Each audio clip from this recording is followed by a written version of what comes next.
الحمد لله نحمده ونستعينه ونستغفره ونعوذ بالله من شرور أنفسنا ومن سيئات أعمالنا ما يهده الله فلا مضل له ومن يضلل فلا هادي له أشهد أن لا إله إلا الله وأشهد أن محمدا عبده ورسوله قال الله تعالى في كتابه العزيز يا أيها الذين آمنوا اتقوا الله حق تقاته ولا تموتن إلا وأنتم مسلمون قال الله تعالى يا أيها الناس اتقوا ربكم الذي خلقكم من نفس واحدة وخلق منها زوجها وبث منهما رجالا كثيرا ونساء واتقوا الله الذي تسألون به والأرحام إن الله كان عليكم رقيبا فإن أصدق الحديث كتاب الله وخير الهدي هدي محمد صلى الله عليه وسلم وشر الأمور محدثاتها وكل محدثة بدعة وكل بدعة ضلالة وكل ضلالة في النار أما بعد. Alhamdulillah, pada minggu dulu kita ada bincang berkenaan dengan Allah, menceritakan berkenaan dengan orang Allah ceritakan melalui tanda-tanda apa yang disampaikan oleh Nabi Muhammad SAW itu adalah benda yang benar. Seperti Allah cerita berkenaan dengan semua tumbuh-tumbuhan, kan. Kemudian dia cerita berkenaan dengan matahari, kan. Tajri li mustaqarr laha, dia berpusing di atas orbitnya sendiri. Zalika taqdirul azizil alim wal qamara qaddarnahu manazila adakal urjunil qadim.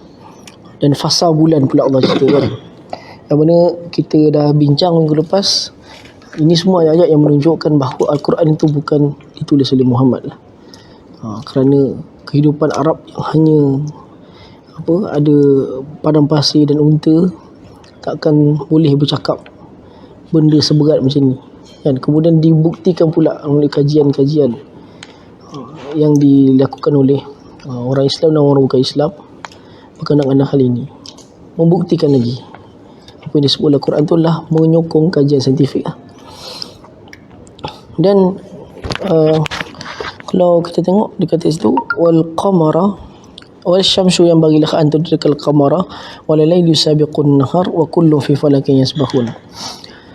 Apa ni, matahari tak boleh mendahului bulan dan malam juga tak boleh mendahului siang. Wa kullun fi falakin yasbahun, dan kesemuanya beredar di atas falak, iaitu kita kata orbit mereka lah. Cuma ada beberapa ulama kemudian yang mengeluarkan nilai daripada ayat ni, sebab bagi dia macam hadis daripada Aisyah radhiyallahu anha, kan. Dia kata bila orang ditanya tentang akhlak Nabi itu bagaimana, kan, bagaimanakah akhlak Nabi, kan dia kata apa, kana khuluquhul Qur'anu ma fihi min makarimil akhlaq. Akhlak Nabi itu adalah Quran itu sendiri, yang mana mengandungi dalam akhlak tu segala perkara-perkara akhlak-akhlak yang baik, makarimil akhlak, akhlak-akhlak yang baik. Atas dasar tu mengatakan bahawa Quran ni memang mengandungi banyak ajaran akhlak-akhlak, cuma orang tak mampu nak olah dia dan nak beritahu kepada orang di bahagian manakah akhlak tersebut terdapat dalam ayat-ayat ni. Sehingga kan dia kata akhlak tersebut tersembunyi, melainkan bagi orang yang sedar dan dia boleh keluarkan. Pengajaran-pengajaran tersebut boleh didapati walaupun pada ayat-ayat kauniyah, ayat-ayat tentang kejadian alam dan bumi ini. Contoh dari sini, la syamsu yang bagilah antudakal qamara, matahari tak mampu nak menandingi, mendahului apa dia,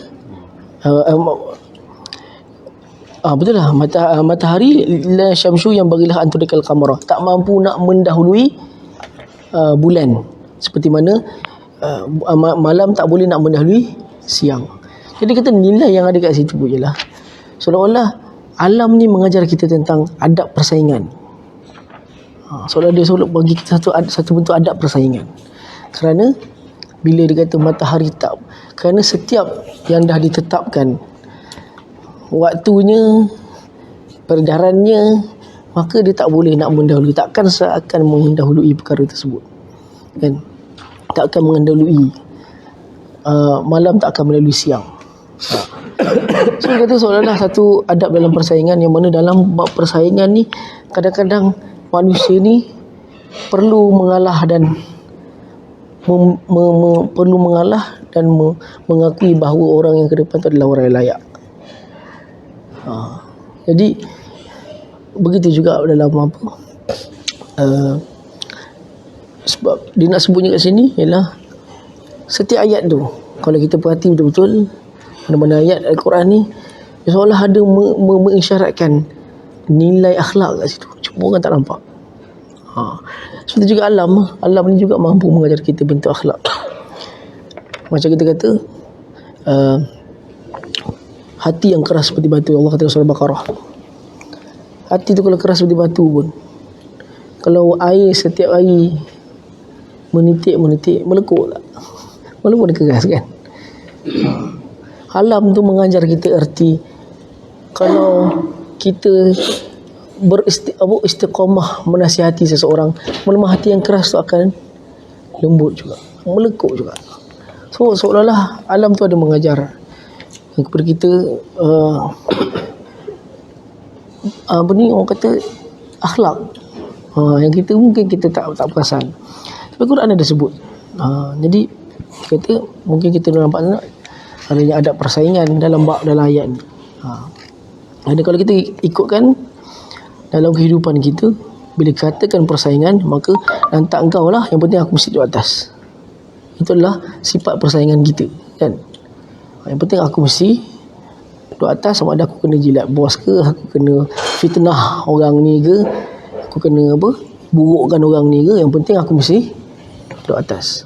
Itu adalah sifat kita dalam persaingan kan. Al-Quran mengajar kita melalui bentuk alam. Dalam persaingan kita adab ni mengajar kalau orang tu betul orang yang layak, betul orang yang telah ditetapkan sebegitu, memang dia layak, dan kita boleh mengalah dan membiarkan orang itu dalam apa certain keadaan lah. Kemudian ayat ni juga, ayat seterusnya dia cerita pasal, Allah cerita lagi tanda-tanda kebesaran dia. Soalan dia, kenapa ayat-ayat ni Allah dah mula cerita pasal tanda kebesaran dia? Apa penyebab dia? Allah cerita pasal dia hidupkan bumi yang telah kering kontang.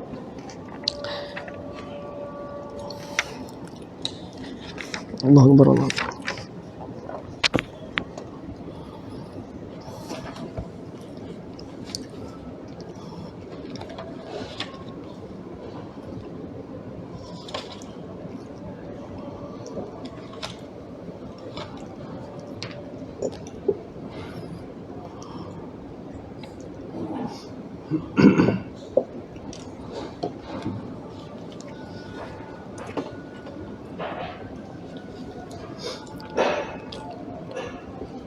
Stop dulu.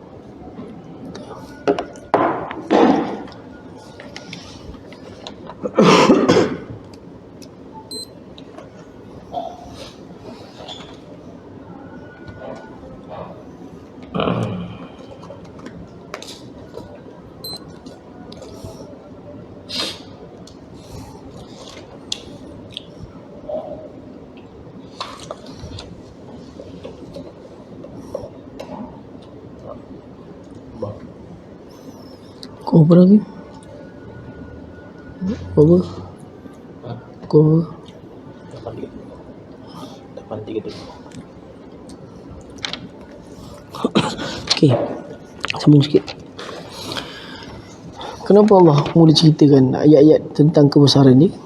Sebab memberikan hujah terhadap kafir Quraisy yang tidak mempercayai tentang hari kebangkitan. Jadi Allah membangkitkan berkenaan dengan segala kekuasaan dia, bermula dengan menghidupkan tanah yang kering kontang, kemudian tanah itu dia sendiri makan terhadap apa yang mereka usahakan antara mereka, dan menjadikan setiap tumbuh-tumbuhan tu membiak melalui pasangan, dan juga kejadian siang dan malam, dan juga berkenaan dengan wa ayatul lahum anna hamalna dzurriyyatahum fil fulkil mashhun, dan tentang kisah datuk nenek moyang mereka yang pernah duduk di dalam kapal Nabi Nuh. Dan kami jadikan benda yang serupa seperti kapal Nabi Nuh kamu naiki. Fulkil mashhun. Sebab antara sebab Allah mention kapal Nabi Nuh ni kepada mereka kerana berita tentang banjir besar ni, memang banjir besar pada zaman Nabi Nuh tu memang ceritanya disampaikan generasi ke generasi. Memang ceritanya disampaikan ke generasi ke generasi. Yang mana Arab semua tahu bahawa memang pernah terjadi satu banjir yang besar di tanah Arab. Jadi kadang Arab ni dia, kalau kita baca buku-buku syair lah, antara aktiviti Arab pada waktu malam kan, kalau orang Kelantan waktu malam dia di Kibarat kan, kalau belah-belah KL mungkin dia orang pergi kelab-kelab ke kan, orang pergi apa, main futsal ke apa kan, ada aktiviti malam lah. Macam Kelantan saya belajar dulu, aktiviti malam dia orang ada di Kibarat. Kalau orang Arab aktiviti malam dia memang bola, futsal juga. Tapi kalau Arab zaman dulu, kalau dalam buku syair sebut, aktiviti malam dia orang berceritakan tentang kisah-kisah yang terjadi pada waktu dahulu. Kemudian dia digantikan dengan kisah sahabat menceritakan kepribadian Nabi pada waktu malam selepas kewafatan Nabi. Dia menceritakan kisah tu. Sebab Maulid Rasul tu patutnya kita cerita seperti para sahabat ceritakan kepribadian Nabi, berbanding kita cuma menyanyi, tapi balik nyanyi tak tahu apa-apa tentang apa, betapa hebatnya Nabi ni, tak tahu. Tak dapat mengagumi Nabi sebab tak ada orang cerita. Saya ingat benda ni sebab zaman Tok Guru saya dulu lah, kat Tetuan masa tu, kat Morocco. Malam Maulid Rasul ni diorang gendang, bawa gendang tu. Sebab guru saya dia imam masjid, orang datang semua bawa gendang. Diorang gendang nyanyi lagu non. Lepas tu dia ambil yang ketua tu pensyarah universiti saya pula tu. Dia sebut inilah sunnah. Dia punya berani boleh sebut tu sunnah. Padahal kalau geng-geng, sebab saya kat universiti saya memang Salafi ramai lah. Semua memang selalu ngumpat dia tu, tak suka kan dia. Sebab dia suka, kalau dia ceramah dia suka bantai Salafi, dia suka bantai. Jadi waktu tu dia sendiri yang bawa kumpulan gendang terus dia bawa dekat masjid. Hazihi sunnah, kata inilah sunnah lah kata. Orang semua dah pelik, alamak sunnah pula apa pensyarah cakap kan. Sekali Tok Guru saya kata, buat mikrofon, kata mikrofon buat sini. Saya kata habis dah orang tu ni, dah ambil siap, dah rasa dah kan. Kata bukan sunnah, ni lah bid'ah, dia kata. Syekh saya tengah ambil mikrofon, dia boleh depan syekh saya dia sebut benda ni sunnah. Maksudnya tak, guru saya tak, dia imam masjid. Saya belajar dengan dia kat masjid tu lah. Tapi yang lecturer tu yang cakap ni sunnah. Tok Guru saya kata buat mikrofon, dia cakap ini bukan sunnah, ni dah bid'ah, dia kata. Sepatutnya buat seperti para salaf dulu buat. Waktu malam diorang ceritakan kisah kepribadian Nabi kepada anak-anak mereka, supaya anak mereka mengagumi kepribadian Nabi yang pernah diorang dengar. Barulah balik daripada ni kita semua dapat manfaat.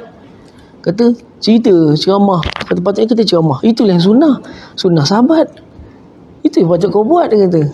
Saya tengok pensyarah tu dah muka tahan padam kan, muka dah mengang. Tak masalahnya boleh sebut dengan berani, inilah sunnah. Pelik macam tu. Kan depan Tok Guru pula kan.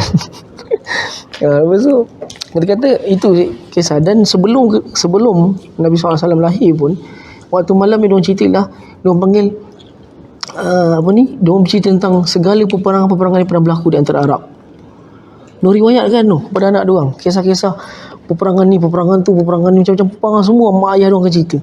Dan dalam cerita diorang juga, diorang ada menceritakan berkenaan dengan kisah banjir besar. So Allah mention ni sebabkan diorang dah tahu kisah tu. Memang diorang tahu kisah tu, kerana dia ceritakan melalui generasi ke generasi, melalui penceritaan waktu malam. Dan dalam hadis pun disebutkan, sahabat lepas habis solat memang berbual kat depan masjid. Dan perbualan umum memang diorang cerita pasal ayyamillah. Diorang panggil ayyamillah, hari-hari Allah. Hari-hari Allah ni maksud dia tentang peperangan-peperangan terdahulu lah. Diorang akan cerita peperangan terdahulu, apa jadi. Jadi tu kata-kata kepribadian Nabi tu sebenarnya disampaikan melalui salaf macam itulah. Jadi sebetulnya Kalau kata Maulid Rasul ni bukannya kita kata bermusim kan. Sepatutnya yang perlu dibuat, kalau nak buat, guru saya cakap lah, kalau nak buat, kata elang kau cerita ceramahkan pasal kepribadian Nabi, bukan berarak, bukannya menyanyi-nyanyi. Kerana berarak dan menyanyi ni adalah yang dimulai oleh kerajaan Fatimiyah di Mesir. Dia lah yang memulai kepada perarakan kepada Maulid Rasul. Tengok tak benda bid'ah ni, sekali kita buka, dia akan berevolusi. Betul tak? Sekali orang buka dia punya jalan, orang akan memikirkan jalan lain. Yang kat Indon tu boleh berlaku apa? Dia berharap dia siap bawa apa? Kaabah lah, replika apa semua, siap ada potong kek tulis Nabi Muhammad punya birthday lah apa. Itu ajaran mana tu? Sebab kata benda bid'ah ni kalau tak ulama tak larang, tak cakap, dia akan berevolusi. Manusia akan kreatif memikirkan jalan lain nak buat. Ibadat tu dia akan solidkan lagi. Lama-lama orang dah tak kenal dah mana satu sunnah, mana satu yang boleh buat, mana tak boleh buat. Itu tujuan ulama tu yang salah. Bergendang tu boleh kata itu sunnah. Itu salah. Lepas tu kata patutnya kalau nak buat Maulid Rasul pun baca sirah Nabi. Tapi bukan bukan dengan niat ibadat lah, bukan ibadat pun. Kan? Membaca sirah Nabi SAW tu sebagai mengingati Nabi supaya kita dapat mengagumi dia. Itu lebih baik berbanding dengan apa yang kita buat pada hari ni. Sekolah, cakap sekolah ni dulu tu buat lah. Beragak ni, orang kampung kalau beragak, orang mengata. Bila saya datang sekolah hari pertama tu, diorang buat, tahun pertama tu, buatlah, ikutlah. Kata salah buat benda ni. Tahun kedua saya tak buat. Bila tiba dia bergilir dengan sekolah agama, tahun ni sekolah pagi, tahun depan sekolah agama buat macam tu. Saya tak buat. Saya buat kuis. Kuis dengan apa? Cari harta karun. Bagi soalan, bila kan Nabi Muhammad dilahirkan, berapakah anak dia apa semua, dia orang kena lari cari. Lama tak buat dah. Dia tak buat dah. Terus buat kuis tiap tahun bila manusia buat kuis, tapi kuis tentang kepribadian Nabi. Saya buat satu artikel tentang Nabi tu bagaimana. Dalam beberapa perenggan cerita pasal Nabi je. Nabi tu macam ni, dia suka makan apa sifat dia, kalau jumpa anak yatim dia buat apa, dia suka memulai salam, semua benda-benda yang menceritakan kebaikan dia. So budak baca dulu, sebab soalan akan ada kat situ. So orang baca dulu dan orang hafal. Lepas tu buatlah apa, cari harta karun, orang cari pergi. Itu akhirnya dia orang sendiri dapat rasa Nabi tu bagaimana. Mana beragak waktu benda yang ni kena diubah benda ni kan. Jadi tu yang sebut kisah ni Allah mention pasal kisah Nabi Nuh kerana dia orang tahu pasal benda tu. So Allah bring up balik. Kau ingat pasal tok nenek kau dulu yang pernah berada dalam kapal Nabi Nuh tu, yang mana tok nenek kau yang beriman ni semua aku sendiri selamatkan. Dan kau kena, apa yang kau ada pada hari ni, kapal-kapal semua sama seperti mana yang tok nenek kau dulu pernah naik. Sebab Allah mention pasal kapal Nabi Nuh. Kemudian wa inna sya'nu grihum, yang mana kapal yang kau naik tu, kalau aku nak, aku boleh tenggelamkan. Dan tidak ada orang pun boleh menyelamatkan. Illa rahmatan minna wa mata'an ilahin, kecuali dengan rahmat Allah. Dengan rahmat Allah, kasih sayang dia, wa mata'an ilahin, dia orang kata anjakkan. Wa iza qila lakum muttaqu, ini kisah pasal orang kafir Quraisy. Ayat ni dah mula pasal kafir Quraisy lah. Bila diberi tahu kepada mereka supaya beriman terhadap dosa-dosa telah mereka lakukan yang sekarang dan terdahulu, supaya kamu mendapat rahmat, maksudnya keampunan. Tapi apa yang jadi kepada mereka, mana-mana ayat Allah yang datang, mereka mesti akan hindari, mereka tak akan dengar. Itu sifat orang kafir. Bila diberikan nasihat memang tak nak dengar. Itu kita biasa dengar lah. Wa iza qila lakum anfiqu, nasihat pertama suruh berhati-hati terhadap dosa sekarang dan terdahulu. Kemudian bercerita pasal infak, itu memberikan sedekah kepada orang yang memerlukan, orang miskin. Qala allazina kafaru lil ladzina amanu an yut'imu man law. Kalau ikutkan saya baca dalam kitab sirah, orang kafir Quraisy ni kan. Macam Abu Jahal, semua pak dara dia yang jahat ni, sebenarnya diorang bukannya kedekut. Diorang setakat nak bagi, diorang memang ada buat juga apa ni, amalan kebajikan diorang ni pada orang miskin, ada bagi. Dalam kitab syair ada sebut, dalam kitab sirah, saya baca yang kitab sirah apa ni, satu tesis PhD lah dia buat. Dia kata sebenarnya sifat diorang bukannya diorang ada kedekut pun. Diorang memang ada buat amalan kebajikan. Dia bagi unta, dia bagi kambing pada orang Melayu kan ada. Tapi dia membalas balik ni sebab dia tak suka dengan dakwah Muhammad, maka dia tak nak bagi. Sebab dia tahu yang miskin ni semua ikut Nabi Muhammad, ni semua ikut Nabi Muhammad. Itu sebab dia cakap macam ni. Padahal dia boleh je dia nak bagi, dia tak ada masalah nak bagi. Tapi tak, bila disebabkan dakwah Nabi Muhammad ni, perangai dia macam itu. Sebab dia kata apa? Bila suruh menginfakkan sesuatu kepada orang yang miskin, dia kata apa? Allah boleh bagi dia orang makan. Apa nak minta pada aku? Allah boleh bagi dia orang makan. Kan? Cakap macam tu, Allah boleh. Sebenarnya bukan sebab dia tak nak sedekah pun, tapi sebab dia tak suka dengan dakwah Nabi.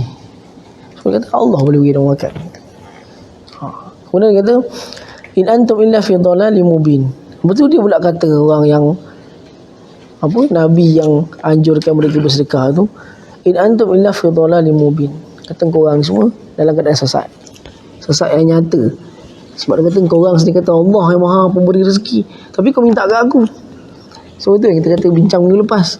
Sifat orang kafir, bila orang nasihat, dia suka turnkan benda tu orang lain nak salah, dia yang betul. So itu sifat orang kafir. Dia suka orang kata apa, pusingkan kebenaran, twist. Dia suka memusingkan.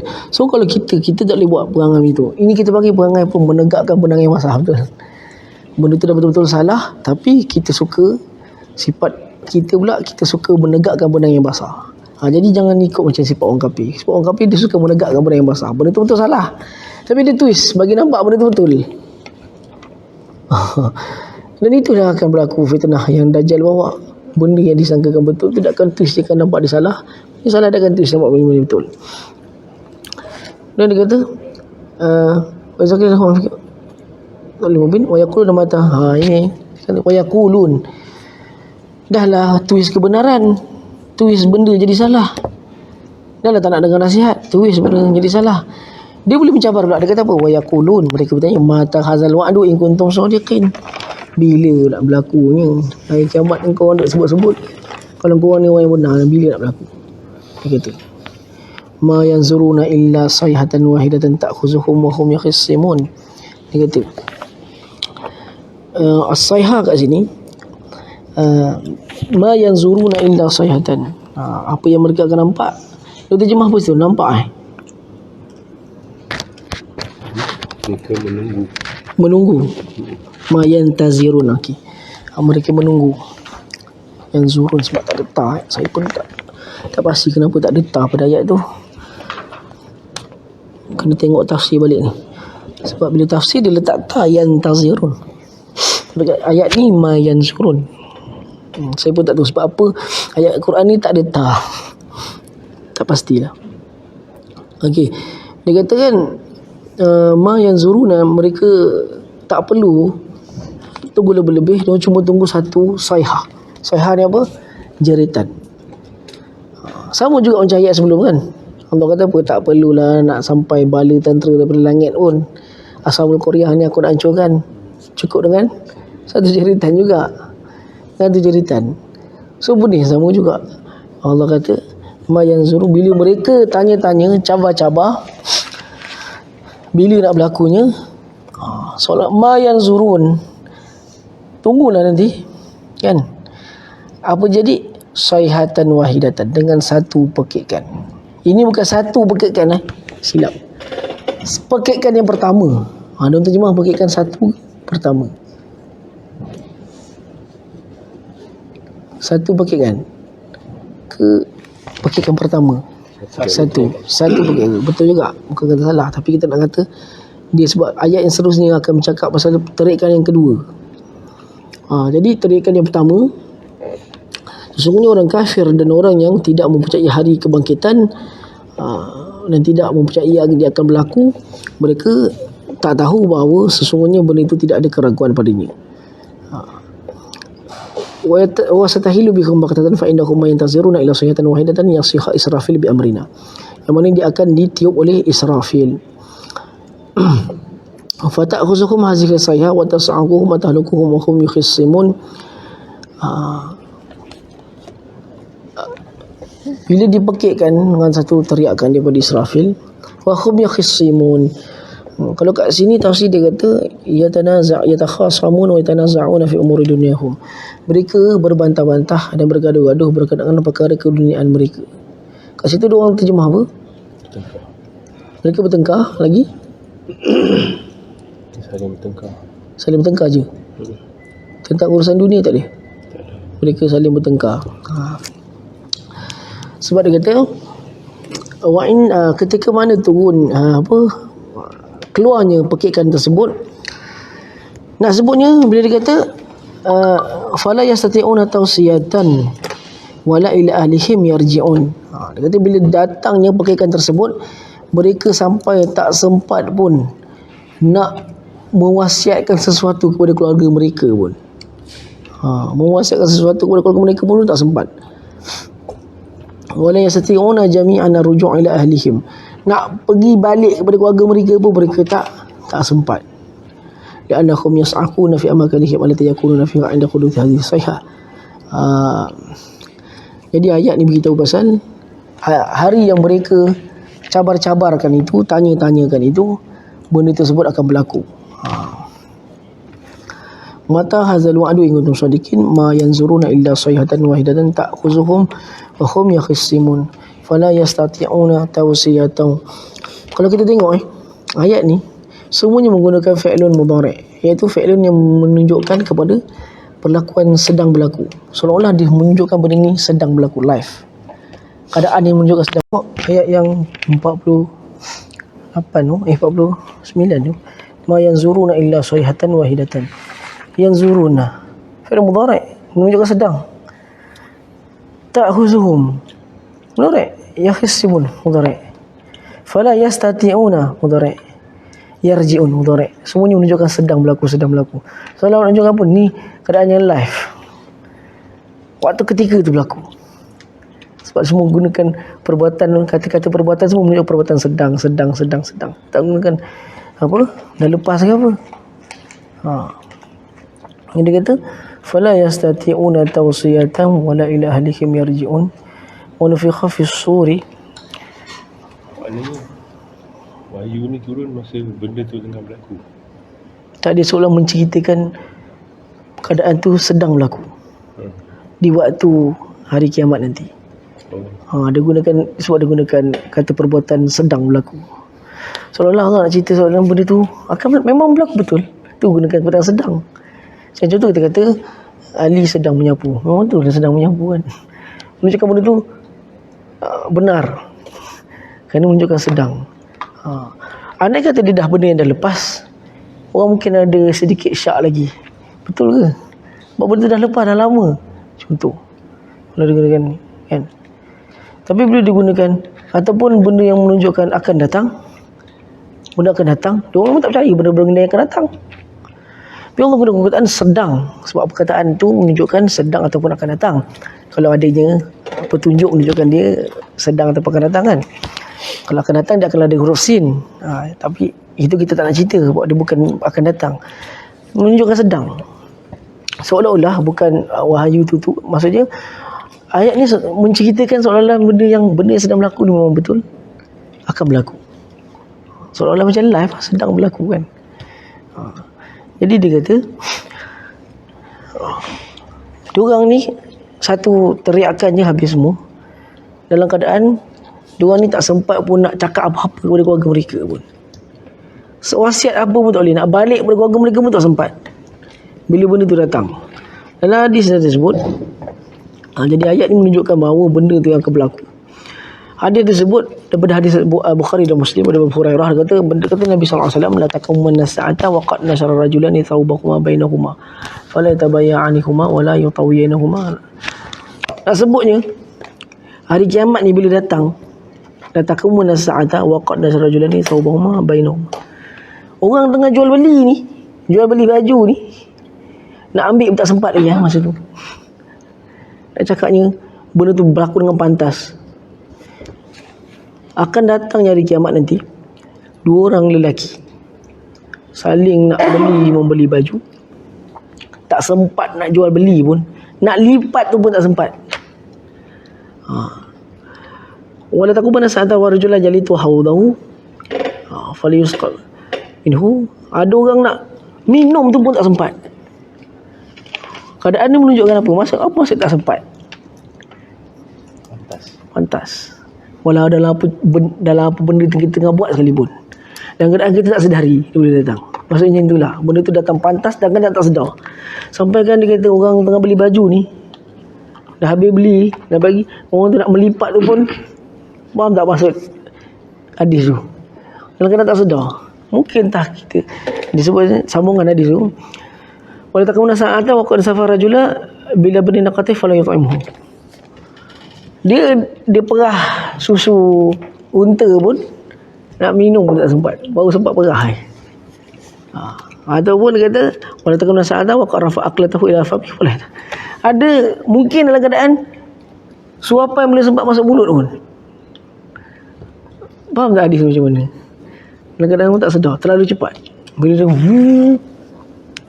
macam itu terus, baru nak macam tu kan. Nabi nak gambarkan benda tu dalam keadaan usahakan kau nak makan pun boleh jadi tak sempat. Kau nak sempat nak cakap mak I love you mungkin itu pun tak sempat. I je. I je. Nak cakap dekat rumah saya sayangkan awak dengan anak-anak tak sempat. Cakapnya apa? Kadang-kadang tak sedar. Mak boleh berlaku macam tu. Natakum manasa'ah. Soalan ni, ayat ni seolah beritahu diorang bukan setakat tak sempat nak wasiat apa-apa kepada mak ayah, makan ni tu pun tak sempat nak masuk mulut boleh jadi. Bila dia datang, kemudian dia kata apa? Sayatan kuntum wa hum ila ahli marjiun, tak sempat nak balik ke keluarga mereka. Wa nufiqa fis sur. Kemudian tiupan kedua. Okey, sur dong terjemah apa? Dan ditiupkan apa dong sebut situ? Sangkalala. Sangkakala. Situ sangkakala juga. Kalala tu lagi. Sangkakala sama. Akak sangkakala juga. Kak Ita pun sangkakala juga. Ni apa? Sangkalala. Pelik sangkalala pula. Sangka kita kata sur ni ada kalau ikut bahasa Arab kalau ikut bahasa Arab fisur sur ni diorang terjemahkan al-qarn alladhi tuang sur ni kita boleh sebut ni tiupan yang dibuat daripada tanduk binatang. Itu sur. Dia macam vuvuzela, tahu vuvuzela, tiup orang Afrika kan. Tapi sur ni dia memang khusus Arab guna untuk yang diperbuat daripada tanduk binatang. Dan pengarang mengatakan wala ya'lamu kaifiyatahu siwallahu ta'ala. Tetapi bagaimanakah cara dia ditiup? Kita cuma tahu berapa kali je ditiup. Tapi cara ditiup diramah ke tak diramah ke apa, dia kata tidak ada yang mengetahuinya melainkan Allah. Siapa yang tiup? Malaikat lah. Malaikat ada yang tiup ada. Wa nufikha fis sur. Sebab dalam Quran dia guna wa nufikha. Patutnya wa nafikha, tapi wa nufikha. Kalau nu tu maknanya ada seseorang yang tiup. Tak beritahu. Tapi diberitahu melalui apa? Hadis. Tu pentingnya hadis dalam Quran. Kadang-kadang dia datang dalam bentuk baris depan tu menunjukkan kita tahu siapa orang dia. Nu. Kalau nafikha dia mesti ada someone selepas tu. Tapi bila dia sebut nu, tak tahu. Sama ada dua benda. Kalau baris depan tu, pada perbuatan tu dia letak baris depan, ada dua keadaan. Kita tahu dan kita tak tahu. Arab dia nak menggambarkan benda tu tak tahu, dia menggunakan baris depan tu. So wa nufikha, ditiupkan. Ada orang terjemah tak ditiupkan. Kalau bahasa Melayu pun kita sebut ditiupkan, bukan kita tahu siapa tiup. Dia orang terjemah apa? Ditiupkan? Tak. Lalu tertiup lah. Tertiup lah. Sama juga, betul juga. Tertiup lah. Ada kita tahu siapa? Tak. So hadis terangkan. Hadis ada disebut. Ada Sebut. Hmm. Dalam hadis lah. Memang dalam hadis, dalam hadis Bukhari pun ada kan. Jadi tak diterangkan. Kalau itu sifat Quran lah. Quran ni dia bukan kisah pasal siapa wataknya, betul tak? Dia tak beritahu watak tu kalau ada nama samaran macam Zulkarnain kan. Itu nama samaran, bukan nama sebenar orang tu. Sebab dia nak menunjukkan Quran ni tak kisah pasal watak, tapi perbuatan. Dan ditiupkan faizahum minal ajdas. Dia kata dan bila ditiupkan. Ajdas ni ialah kita kata kubur. Orang terjemah apa situ? Kubur. Keluar daripada kuburnya. Kuburnya. Okey, jadas. Asal perkataan jadas. Jadas ni kubur lah kita kata. Bila ditiupkan, tapi dia kata bila ditiupkan, nufiqa fi sur. Bila ditiupkan sur, fa izahum min al ajdasi ila rabbihim yansilun. Nampak fi'il mudhari' lagi? Menunjukkan orang ni betul berlaku betul ni. Itu sebab pemilihan kata perbuatan, pemilihan pemilihan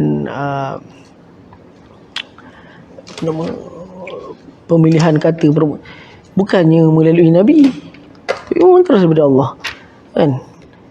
Penyusunan ni semua itu ada pergi bincang dengan saya punya senior pasal ilmu Quran ni. Saya tanya dengan dia, ada orang dia buat style tadabbur, dia guna tentang menggunakan huruf. Tahu? Dia gunakan huruf-huruf. Contoh dia kata, kenapa perkataan ni ada alif? Sebab dia nak menunjukkan benda ni dibuat perlu dilakukan secara jujur, lurus, seperti arif yang huruf alif yang tegak lurus. Saya rasa macam something cara tadabbur macam ni tau. Sebab saya tak boleh nak setuju menggunakan tulisan. Kerana satunya, kerana menggunakan tulisan, mengikut bacaan lain, tulisan lain, bukan Rasam Usmani, mungkin ada perkataan tak ada alif. So, macam mana kau boleh mengatakan perbuatan tu boleh dilakukan lurus seperti mana alif yang lurus, dia kata. Contohlah. Kemudian saya tanya dengan senior saya tu, macam mana bang? Ustaz, dia kata, macam mana ustaz ni? Dia cakap, ada gunakan huruf alif apa semua. Lepas tu dia kata ada Syekh jawab, dia kata. Dia pun bagi satu. Dia kata, mana boleh kita buat macam tu, dia kata. Kalau boleh pun dia kata itu adalah pendapat peribadi sahaja. Perasaan peribadi seseorang sahaja. Tapi dia kata sebab apa? Poin besar dia ialah Nabi tu tak boleh menulis. Betul tak? Ada alif tak ada alif, ada nun tak ada nun, ada ba tak ada ba. Nabi kan tentukan tu. Nabi kan tulis. Nabi tak boleh menulis. So, siapa yang tulis? Sahabat menulis. Dan sahabat menulis mengikut bahasa yang diorang tahu di sekeliling mereka. Arab memang pakai ada alif. Contoh, huruf ni, perkataan ni memang ada alif. So dia akan tulis alif. Benda tu tak ada alif, dia tak tulis alif. So sahabat yang tulis masing-masing. Dan beberapa orang sahabat je yang ada boleh menulis waktu tu kan. Bukan semua boleh menulis. Sebab sahabat yang lain semua diorang hafal. Yang tak boleh menulis, so diorang hafal. So yang ni kes-kes macam tu. Dia kata ayat Quran ni dia boleh, kita kata kita nak ambil iktibar dia, tadabbur dia dengan mengambil iktibar dia melalui kata perbuatan dia. Apa yang harap faham? Yang tu. Yang tu boleh. Tapi dengan menggunakan tulisan dia tak boleh. Bukan tak boleh, kata kurang sesuai. Sebab ada ustaz yang buat macam itu, dia buat style macam itu. Lepas tu dia ajar kepada orang awam pula. Ada orang awam pun mencari-cari rahsia tu pada tulisan-tulisan. Sekarang tulisan tu melalui daripada sahabat terus. Memang daripada sahabat. Bukan Nabi pun yang tulis tu. Yang dia kata okey, keluar fa izahum al ajdas ila rabbihim yansilun. Bila mereka dah ditiupkan yang kedua kan, fa izahum min al ajdasi, fa izahum min al ajdasi, mereka ni daripada kubur ila rabbihim yansilun, bergerak cepat cepat ke arah Tuhan mereka. Diorang tulis terjemah apa? Bergerak apa? Bergerak ke arah Tuhan mereka. Gerak Tuhan mereka dalam keadaan cepat ada tulis? Tak ada. Tak ada. Juga Tuhan. Dengan segera ada? Ada tulis dengan segera ke? Dengan segera betul. Kalau dia tulis dengan segera tepat. Sebab perkataan nasala tu menunjukkan perbuatan itu dilakukan dengan segera. Itu sebab dia tak guna perkataan lain. Dia guna yansilun. Kerana yansilun ni ialah pergerakan yang cepat. Kenapa Allah tak guna perkataan lain? Contoh yuharwilun. Contoh harwala. Harwala ni berlari-lari anak, cepat tak? Cepat, tapi tak cukup cepat, betul tak? Berlari-lari anak ni tak cukup cepat. Yansilun lebih cepat. Yansilun ni bukan berlari tau. Kita boleh sebut dia lebih cepat daripada berlari anak. Macam mana nak sebut ni? Berlari dia dah guna perkataan lain, dia guna jarah. Jarah ni orang tahu memang brum, lari deras. Tapi yansilun ni ialah satu pergerakan yang seakan-akan berlari. Apa ni nak sebut? Sebab Arab dia ada, di setiap nama tu dia ada nama dia. Bawah yang silun. Yansilun tu ialah Bawah jarah tu. bawah sikit daripada lari. Kalau lari Allah akan guna Arab akan guna jarah, lari. Berdesuk. Yang tu kita panggil berdesuk. Oh, ni bawah sikit. Dia bawah sikit. Dia lebih atas daripada berlari-lari anak. Lari anak dia panggil harwal. Yang dia pucut dia anak tengah. Dia tengah tu. Sebab Arab dia memang ada macam tu. Dia ada tingkatan tu semua ada nama. Macam saya pernah cerita kan. Dia unta lebam belah kiri ada nama, unta buta sebelah kanan ada nama, buta sebelah kiri ada nama. Sebab dia orang memang sangat particular dalam bab menceritakan keadaan. Macam kita ada beza juga, macam kita ada beza juga. Kita kata lari-lari anak, kita tahu dia tak berapa lari, tak berapa laju. Itu nama berlari-lari anak. Kalau kita kata lari berdasuk, kita tahu dia laju. Atau kita kata dia dah lari dah, kita tahu tak dia laju ke tak laju. Mungkin laju, mungkin tak laju, betul. Tapi yansilun ni adalah keadaan yang tak laju seperti lari berdasuk dan tak perlahan seperti lari anak, tapi dalam keadaan segera. Yansilun. Tapi dia tak guna perkataan lain.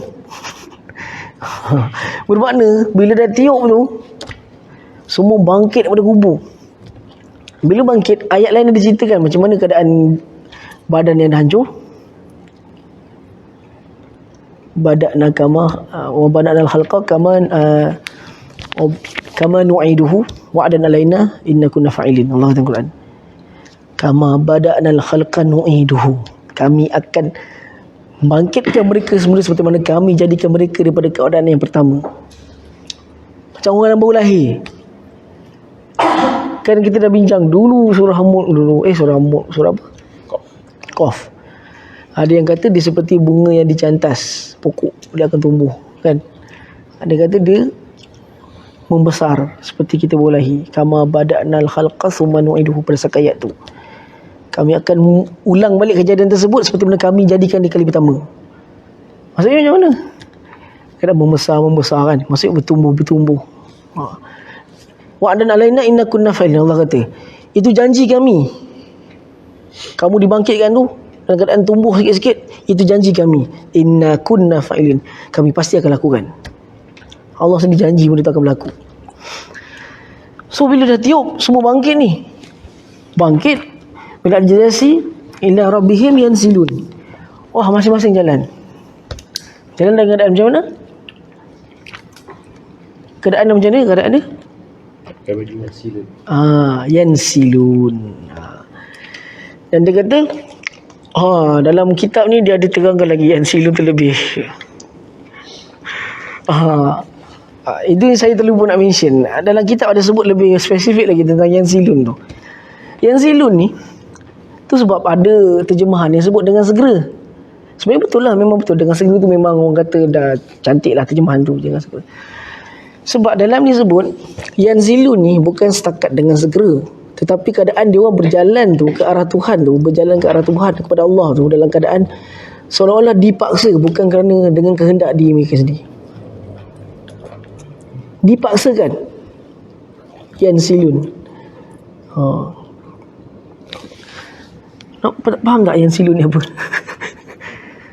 Saya cerita tadi dia keadaan dia semua sebab memang Arab ada style macam tu. Memang dalam bahasa dia orang ada keadaan tu, semua ada nama dia kan. Tadi surah Kahf kata dia lahir macam ni kali pertama. Lepas tu Dia jadi kan? dia besar-besar. Ha. Habis ni keluar terus jalan. Dibangkit. Selepas dah kita semua, dia kata macam tunas yang akan dibangkitkan. Tunas akan bertumbuh. Samalah. Bangun, dibangkit. Dibangkitkan dalam keadaan tubuh badan semua dibina kembali. Dalam keadaan macam mana dibina kembali? Tumbuh sikit-sikit. Kemudian yansilun. Kemudian yansilun. Sebab dia bangkit dulu. Lepas dia bangkit, Allah kata dalam Quran, kama bada'na al-khalqa thumma nu'iduhu. Seperti mana kami jadikan yang pertama, kami ulang balik kejadian mereka waktu tu. So dia bangkit dululah. Terbina dia punya tubuh badan. Kemudian yansilun. Berjalan tu ke arah Tuhan mereka dalam keadaan segera, tapi dalam keadaan macam dipaksa. Boleh faham tak? Macam terkejar-kejar, betul. Macam kena kejap. Macam kena kejap. Macam terkejar-kejar ke macam kena kejar? Macam kena kejar, betul juga. Sebab dia dalam keadaan macam dipaksakan, bukan dalam keadaan kehendak dia orang. Kejar anjing. Kena terang perkataan ni sebab macam saya sebutlah, Arab faham macam mana supaya dia nak, Arab bila dengar, diorang tahu keadaan tu macam mana nanti. Diorang nampak macam, maknanya kita semua kena bangkit. Lepas tu kita semua jalan kepada mahsyar. Kemudian dalam hadis Bukhari dan Muslim sini sebut, innama yub'asuna uratan, keadaan tanpa berpakaian, uratan. Hufatan uratan, tak berkasut, bahkan tidak berpakaian kan. Kemudian Aisyah tanya pula kepada Nabi SAW kan, afala yanzuruna ba'dana ba'dha, kita ni tak pandang ke orang lain? Amruhum asyaddu alaihim min an yanzura ba'dhum ba'dha. Kepala otak ada orang ligat berfikir time tu lagi takut daripada nak tengok orang lain. Tak ada masa dah. Kadang saya cerita macam tu, budak tanya, Ustaz, kalau ni nanti saya terpandang lah si Hafiq punya.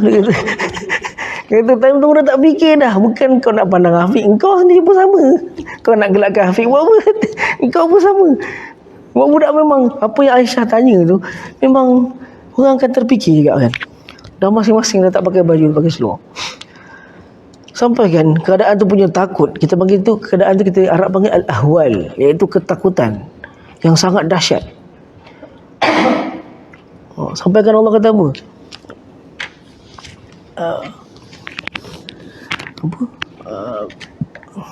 Wa ummihi wa abihi wa sahibatihi wa bani. Sampai kan itu orang wa ummihi wa abihi wa sahibatihi wa bani.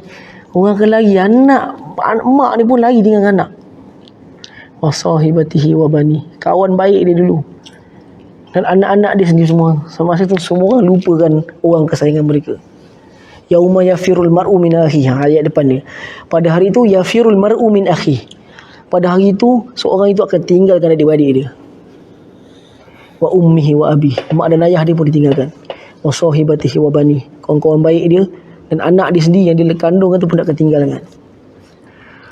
Itu adalah cara Allah menceritakan bagaimana dahsyatnya ketakutan orang itu sampai orang tak kisah.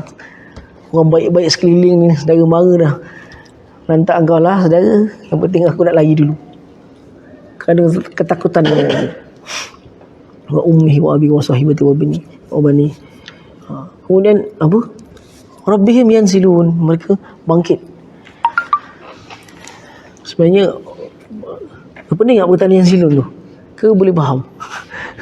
Boleh, sebab perkataan tu dia macam spesifik sangat. Kemudian dia kata, bila mereka bangun daripada kubur, apa dia sebut? Qalu ya wailana. Mereka berkata apa? Ya wailana. Situ terjemah apa? Ya wailana. Kita nak tahu juga. Celakalah kami. Celakalah.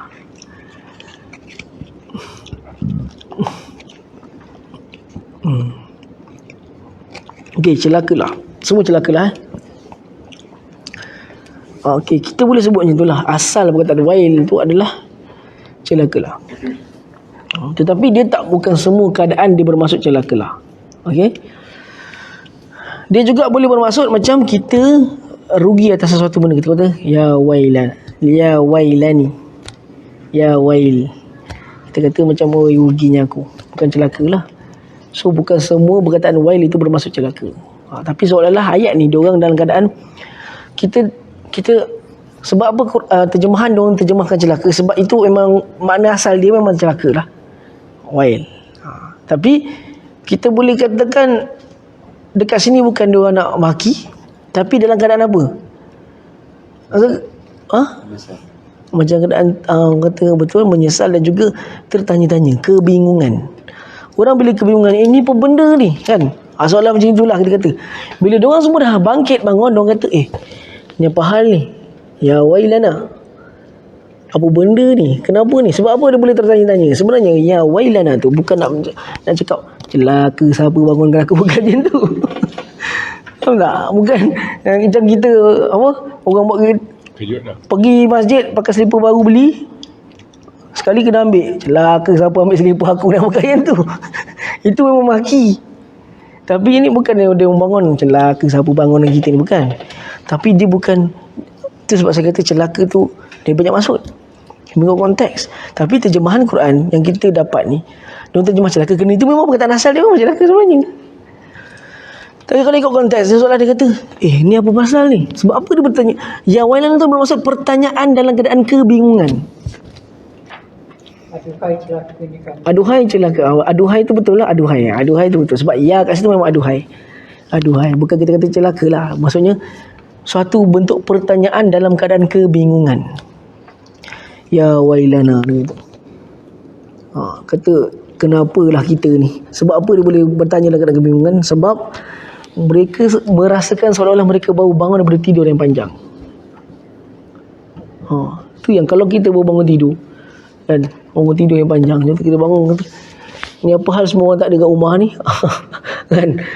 Kita dalam keadaan bukan kata celaka masing-masing tak ada kat rumah ni, bukan kita cakap yang tu kan. Kita kata ni apa hal semua tak ada kat rumah ni, bila pertanyaan dalam bentuk kebingungan. Pertanyaan dalam bentuk kebingungan. Tapi saya tak katakan terjemahan celaka itu salah, tak. Betul. Kerana mereka menterjemah mengikut perkataan asal. Kena beza itu mengikut perkataan asal. Macam contoh wailul lil musallin. Kalau kita orang terjemahkan dalam Quran, celakalah yang bersolat. Solat kena celaka pula. Kan? Tapi dia ada maksud itu, betapa ruginya orang yang bersolat. Allazina hum fi solatihim sahun. Lalai. Tak khusyuk. Keadaan lalai. Jadi rugilah.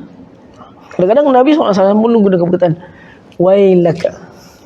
Takkanlah Nabi yang datang dengan rahmat boleh sebut celaka engkau, ada ke macam tu? Kerana kalau kita sebut celaka tu dia maksud zam ni lah celaan. Celaan ada juga Arab guna waihak. Perkataan waihak ni memang dia boleh masuk celaka engkau, waihak. Kadang-kadang Nabi akan sebut, Arab akan sebut, bukan Nabi saja, Arab akan sebut la ummalak, tak ada maknya orang. Arab sebut la ummalak. Dalam hadis ada sebut la ummalak, tak ada mak punya orang. Maksud tak ada mak punya orang. Kau ngajar. Kau ngajar. Cakap. Tak ada mak punya orang kan. Kadang-kadang Arab tu. Kadang-kadang kita tengok. Kena belajar juga. Cara Arab maki pun ada. Kena belajar juga. Arab maki pun ada style dia. Kadang-kadang cara dia nak bersumpah atas sesuatu, diapitkan nama orang tu di antara mak dan ayah dia. Contoh dia akan sebut apa? Bi abi anta wa ummi. Demi mak aku, bi abi, demi bapa aku, anta wa ummi, engkau dan mak aku. Sebab Arab faham menyepit seseorang di antara dua orang yang mulia itu adalah menunjukkan suatu bentuk pujian yang tinggi. Demi Bukan demi mak dan ayah aku, demi bapa aku, kau dan mak aku. Bi abi anta wa ummi. Itu cara Arab nak memuji dan mengangkat darjat seseorang. Dia gunakan perkataan macam tu. Dia apitkan nama orang tu di antara dua orang yang mulia dia. Arab ni kita boleh sebut macam ni lah. Dia orang kalah dengan nama mak ayah. Memang dia orang kalah. Kalau Arab sekarang lah mungkin. Kadang kalau kita nak minta harga barang murah, kena Allah yarham walidik. Allah merahmati ayah mak engkau. Nanti kita sebut 3-4 kali.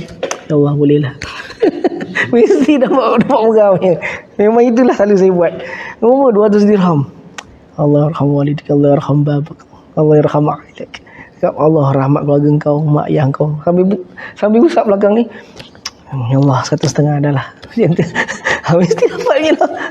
Ada main nama, kita jual nama mak ayah je mesti dapatnya. Kalau dia tengok bangsa, sebab saya duduk luar, saya nampak belajar banyak benda cara nak pujuk orang ni. Waktu tu orang Senegal. Orang Senegal kita sebut satu nama orang ni, dia mesti bagi murah ni. Ada seorang ni, dia pendiri kepada agama, seorang tokoh kemerdekaan negara dia tu. Nama dia Syekh Ahmadou Bamba. Kawan saya Senegal cerita, kata Ahmadou Bamba, dia setiap hari cerita Ahmadou Bamba sebab dia tu tokoh kemerdekaan dan juga tokoh pendakwah yang bawa Islam ke Senegal. Saya pergi ke France, kan ada ramai orang Senegal jual, orang kulit hitam jual Eiffel punya kitchen tu kan. Pasal nak ada yang orang kulit hitam jual. Saya cakap, Ahmadou Bamba, ya Allah, kata dia ambil ni, dia bagi majanan, kata free dia kata, it's free, kata banyak-banyak ni, je free dia kata. Kata saya fikir kat lain, Ahmadou Bamba, Allah, dia kata kalau dia ambil ni, dia bagi kita macam mana kau tahu, dia kata. Aku kata ada kawan Senegal, kata nak ambil free, dapat banyak free. Saya cerita kat kawan saya, tergelak-gelak orang Senegal, kata dia orang macam tu. Kalau kita cakap nama Ahmadou Bamba tu, dengan berkat Ahmadou Bamba kita sebut, nanti dia kata, ni dengan berkat ni kau ambil lah, memang akan bagi free. Apa benda yang ada kat tangan ni dia akan bagi free. Dia nampak saya tu, dia kata Allah, dia kata dia ada benda pujuk dia lah. Itu style Arab dalam percakapan diorang. So kita kata tadi, ya wailana tu dia satu bentuk pertanyaan yang keadaan kebingungan. Okey. Wa ya wailana man ba'asana min marqadina. Siapa yang telah bangkitkan kita daripada marqad ni? Saya boleh terjemahkan pembaringan. Dia terjemah apa situ? Tempat tidur. Sama. Okey. Tempat pembaringan ada tulis. Ada masih tak cek yang terjemah ni. Dia sama ke tak ni? Marqad ni lah kita kata, raqad ni lah tempat baring lah kita kata. Pembaringan ni maksudnya apa? Daripada apa? Kubur, betul. Iaitu mereka bangun daripada ya wailana memba'asana min marqadina. Jadi mereka bertanya dalam keadaan kebingungan tersebut kerana mereka menyangka mereka telah bangun daripada satu tidur yang panjang. Dia kata ya'nuna quburahum allati kanu ya'taqiduna fid dar dunya annahum la yab'asuna minha falamma. Jadi diorang ni, kenapa orang kata situ? Dulu diorang tak percaya, diorang bohongkan benda ni. Tapi bila hari tersebut, hari kejadian tu berlaku, bila hari kejadian tu berlaku,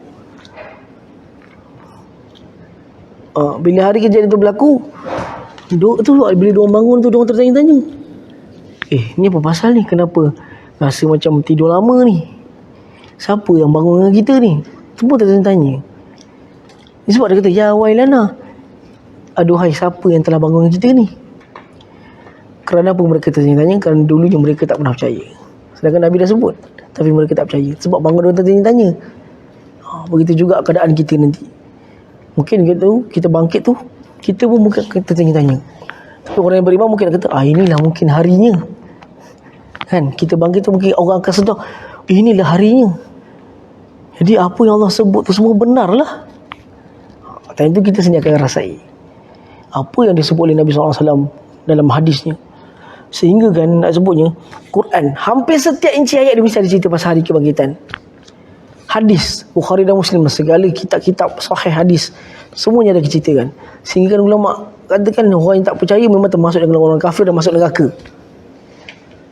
Memang pasti akan berlaku punya lah. So kita akan tunggu nanti bila kita dah mati. Sama ada kita mati sebelum sempat dunia ni kiamat, ataupun kita mati pada waktu hari kiamat. Mati pada itu kemudian dibangkitkan.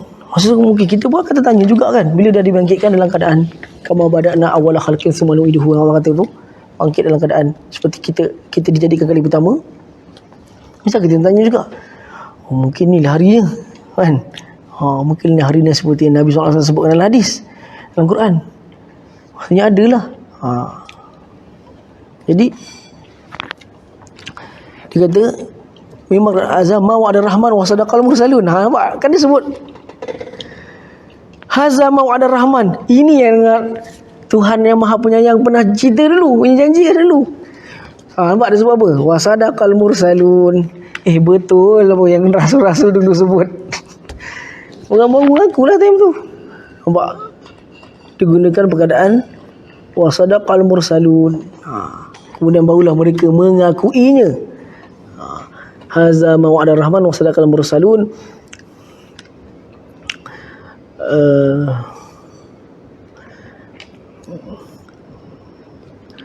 Wallazi wa'ada rahman wallazi sadaqal mursalun.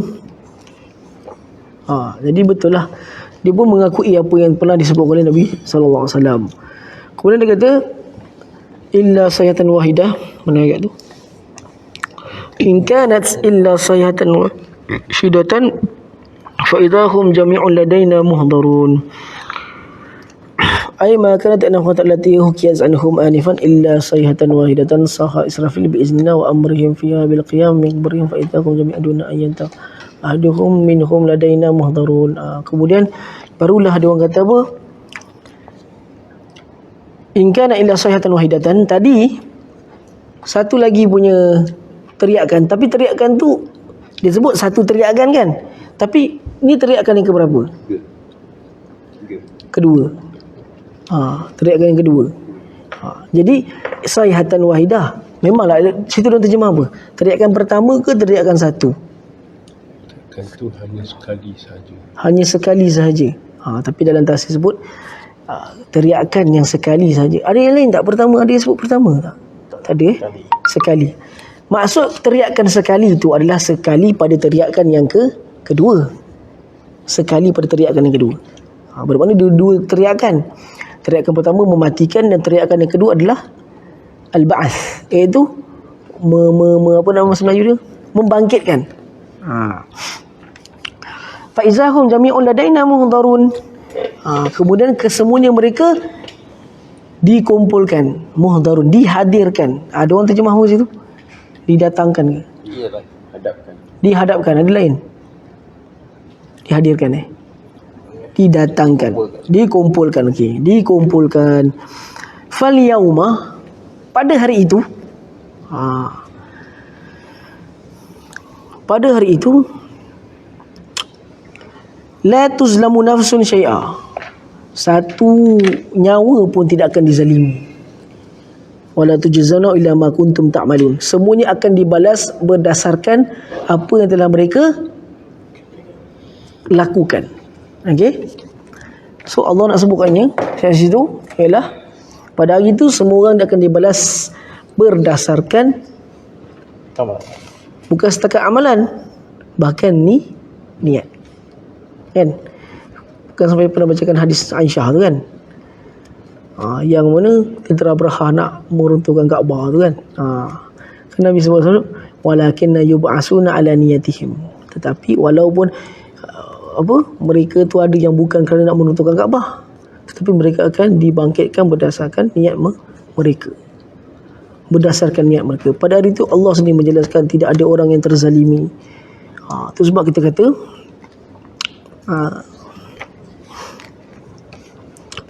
la taziru waziratan wizra ukhra, seorang itu tidak akan menanggung dosa orang yang lain. Dan juga Allah sebut dalam Quran likulli imri'in bima kasaba rahin, setiap orang menanggung terhadap apa yang telah dia lakukan. Itu adalah keadilan yang Allah berikan terhadap hamba dia. Fal yauma la tuzlamu nafsun syai'a wa la tujzauna illa ma kuntum ta'malun, semuanya akan ni kerana apa telah mereka kerjakan lah. Okay, ayat seterusnya, inna ashabal jannatil yawma fi syughulin fakihun. Inna ashaba, sesungguhnya ahli syurga pula. Tadi dia cerita pasal apa? Ayat sebelum cerita pasal apa? Ada seorang Bukan cerita pasal neraka, cerita pasal apa? kebangkitan. Hari kebangkitan. Seolah-olah secara detail kebangkitan tu bagaimana? Bagaimana keadaannya? Segera. Kan? Silun. Itu maksudnya segera. Mereka dibangkitkan dalam keadaan segera. Bukan kerana nak, tapi seolah-olah dipaksakan. Kemudian apa lagi? Setiap orang sesuai mengikut apa telah mereka lakukan atas dunia dahulu. Dan juga semua tertanya-tanya, kan, bagaimana boleh bangkit, siapa yang bangkitkan, siapa yang telah bangkitkan kita, semua tertanya-tanya. Kemudian ayat ni berpindah kepada kisah orang dalam syurga. Dalam syurga, al-yawma, pada hari itu. Perkataan yauma tu pun menunjukkan hari itu. Sebab asalnya baris atas tu yang menunjukkan di hari itu. Kalau bukan hari itu, hari lain, dia akan sebut yaumu. Tapi yauma tu baris atas tu lah yang menunjukkan di bawah pada hari itulah. Apa maksud hari itu? Spesifik pada hari kebangkitan. Fi syughulin fakihun. Dalam keadaan sibuk dengan kesenangan. Situ dia terjemah apa? Bukan bersenang-senang. Fi syughulin ni, kalau sini dia orang terjemahkan syughulin ni. Syughulin ni maksud dia apa? Keadaan seorang lelaki, seseorang itu sibuk dia sampai kan dia tak kisahkan apa benda berlaku sekeliling dia. Kerana ada benda yang lebih penting lagi. Itu kita panggil, aduh, saya pun tak tahu apa